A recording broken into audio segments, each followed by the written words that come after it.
Hola, ¿qué tal amigos de Versa Televisión? Nos encontramos aquí desde la ciudad más bonita y contaminada del mundo, la Ciudad de México, en una nueva entrega de este Face to Face. Y miren, no es cualquier Face to Face, es como un duelo de guapos, es como esos viejos duelos del viejo oeste, pero no, señores. Exactamente, pues hoy nos estamos poniendo rebeldes y para mí es un placer estar con mi querido Carlos Segarra, que le doy la bienvenida, nada más y nada menos que el líder, el jefazo, el mero mero de los rebeldes. Mi querido Carlos, ¿cómo estás? Pues bien, encantado. Bueno, dices el líder, llevo 2 semanas fuera, a lo mejor me han echado ya. Exactamente, no dejaste un suplente o algo. No, mejor que no. Oye, echando rock and roll desde 1979, ¿cómo te sientes ya? Bueno, pues la verdad travesía. es que cuando piensas que llevas 45 años apostando por una música que no era la más popular en ese momento, Claro. pues digo, tan mal no lo habremos hecho, ¿no? Oye, tú has pasado por muchas vertientes del rock and roll, con rockabilly, el rock and roll puro, hasta rock pop. ¿Cómo ha sido este viaje? Pero sobre todo, ¿cómo ha sido que el fan, que a veces es muy celoso, que de repente... Por supuesto. Con una estrofa, una nota que cambie, de repente... Ah, no, el que dice ya no es rockabilly. Ya perdieron su esencia, ya se vendieron, ¿no? ¿Cómo ha sido para ti el hecho de que los fans aceptaran esos cambios que has tenido sin perder la esencia y que estén ahí todavía ya por más de 40 años siguiendo? Mira, a veces el público que es más joven que mi generación no se dan cuenta. Yo nací en el año 61. Entonces a España el rock and roll de los 50, el salvaje, ¿no? El de Chuck Berry, Little Richard, Sí. de Coca, no llegó a España no por la dictadura que había, militar Claro. y cultural.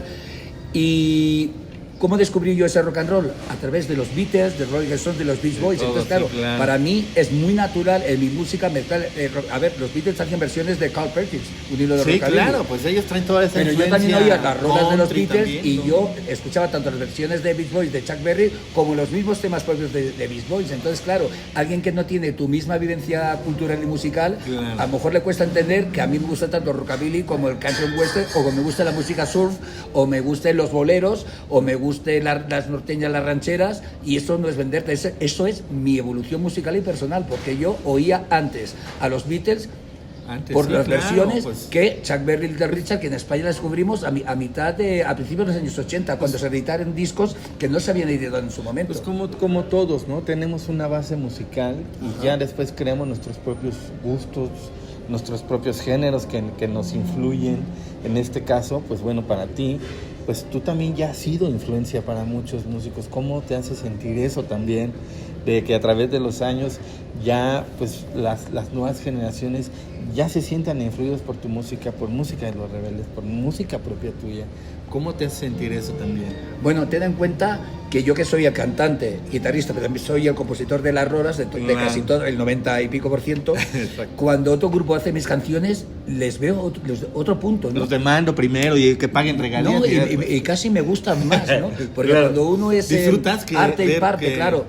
Cuando la gente escucha un disco, no ha vivido un momento mío de agarrar la guitarra, de empezar a escribir una letra, no me gusta. Igual he podido componer una rola en un día, en minutos, que tardar un año en acabarla porque no me gustaba una frase, no me gustaba una parte de la música de la canción. Claro. Entonces, como yo siempre digo, pues me dice, has sacado un disco nuevo, ¿no? Digo, será nuevo para ti. Para ti, sí, claro, pero oye, Entonces, cuando ya otra tienes- banda toca una canción compuesta por mí, tocada desde su punto de vista, me hace sentirme más orgulloso como compositor que cuando la toco yo, porque para mí es algo normal, ¿no? Es algo que he vivido, que he Claro. sufrido y he disfrutado todo.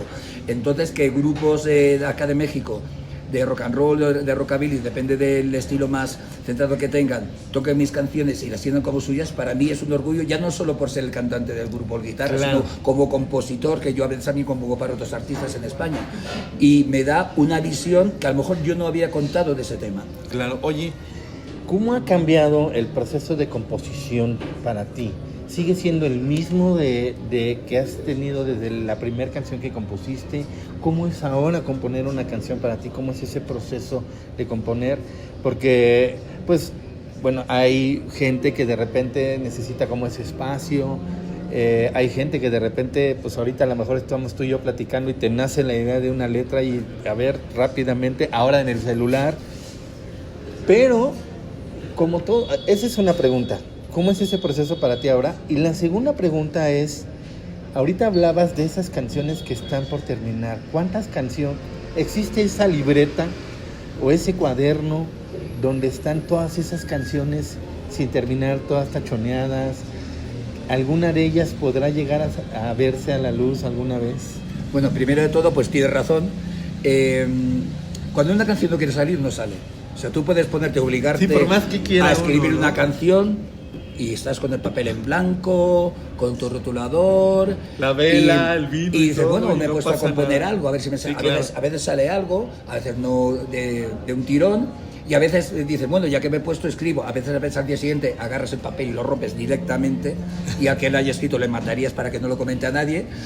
Y luego, como yo digo siempre, la inspiración, cuando la Virgen se aparece, está muy bien, pero que te agarre con papel y lápiz. Exactamente, porque... Y hoy en día la verdad es que con el celular, Sí, ya lo estoy muy rápidamente, ¿no? y en tiempo real, pues voy apuntando cosas que me pueden sumar. Y luego lo que decías de la libreta, existe eso, ¿no? Existe esa libreta. Hay canciones que duermen el sueño de los justos. De hecho, canciones muy conocidas, rolas mías que han sido ventas millonarias, como Bajo la luz de la luna o Mediterráneo, las compuse en el servicio militar Ok. en el año 83, y no salieron a un disco llamado Más allá del bien y el mal, de relleno, porque pensaban que no le iba a gustar a nadie más que a mí. Claro. Y de repente fueron dos mega éxitos de venta. Dos hits. Por eso, cuando el público cree que haces canciones para vender, yo siempre digo, si cualquier artista supiera hacer canciones para vender, todos los artistas haríamos 20 canciones en cada disco y todas super éxitos. Y para bien y para mal, espero que para bien, no es así siempre. Oye, la escena del rock and roll, del rockabilly aquí en México, ¿cómo la has visto desde la primera vez que viniste, ahora que ya estás regresando?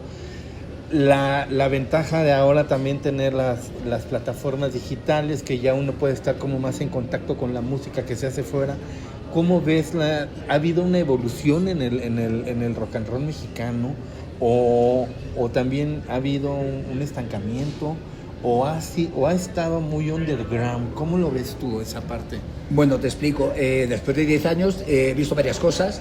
Una, como te comentaba, que hace 10 años tuvimos que ensayar cada día para hacer ese Rockabilly Calavera con los Black Jacks de Quique Cadillac. Claro. Ahora, la banda que me va a acompañar, Los Rebeldes Locos, claro, ya tenían esas canciones, esas rolas en su repertorio, con lo cual todo es como más fácil.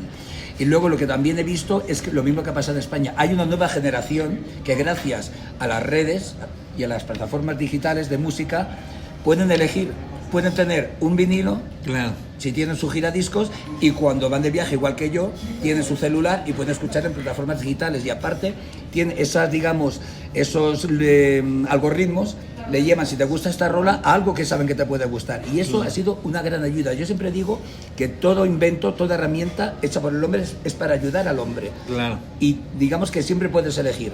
Todo invento, todo nuevo instrumento, toda nueva herramienta tiene que ser para sumar, tiene que ser además de, no en vez de. Por eso hoy en día yo creo que es muy bueno que los chavos jóvenes que les gusta el rockabilly, o el rock and roll, o el blues, o el jazz, o cualquier música de género y de sangre y de actitud, puedan elegir en qué momento de su vida, de su día, puedan reproducir esas rolas. Hay momentos para el vinilo y el giradiscos, y hay momentos para el celular y plataformas digitales. Y no son enemigos, todo lo contrario, suman. Oye, y hablando, bueno, esa es la parte de plataformas digitales, pero y hablando de redes sociales, ¿cómo te has ido adaptando también a las redes sociales? ¿Te gusta estar checando redes sociales? ¿Cómo es esa parte para ti también? Bueno, digamos que a mí tampoco me gusta estar todo el rato enseñando, pues si Sí, estoy en un claro, campo al pastor o una la enchilada, flor, ¿no? Pero sí que es verdad que antes había muchos más programas estrictamente de música que han desaparecido. Hay mucho concurso, yo un concurso de cantantes de karaoke, con Sí, todo mi claro. respeto, no lo considero un programa musical. Entonces las redes sociales han suplido lo que antes era un programa, pues como tenemos en España, pues tipo Rocopop, La Edad de Oro, etcétera, etcétera, el cual un grupo editaba un disco, iba a un programa de televisión y lo presentaba. Ese nicho musical hoy en día lo suplen las redes sociales, y curiosamente músicas que ya no están tan de moda, aunque sí hay muchos seguidores, luego si quieres hablamos de esto. Claro. Es, digamos, tu programa de televisión. Tú editas algo nuevo y los chicos jóvenes conocen lo que estás haciendo, conocen cuándo vas a actuar, y curiosamente la gente dice, no, es que las redes sociales van a acabar con el flamenco, el rock, el blues. Todo lo contrario, son nuestros aliados y nuestros amigos. Oye, pero aparte el rock and roll, el rockabilly, Cualquier música, son cualquier esos géneros que siempre están ahí. Podrán salir nuevas tendencias, podrán salir nuevos ritmos, ¿no? Pero el rock and roll, el rockabilly siempre es como el segundo frente que está ahí así esperando para rescatar la fiesta, para rescatar el momento, para decir, miren, así se hace. Pues sí, la verdad es que de las pocas ventajas que tiene que una cosa que no te gusta esté de moda es que sabes que va a pasar de moda, ¿no? Exacto. Pero Rock and Roll siempre estará allí. ¿No? Siempre está ahí y sobre todo manteniendo esa frescura.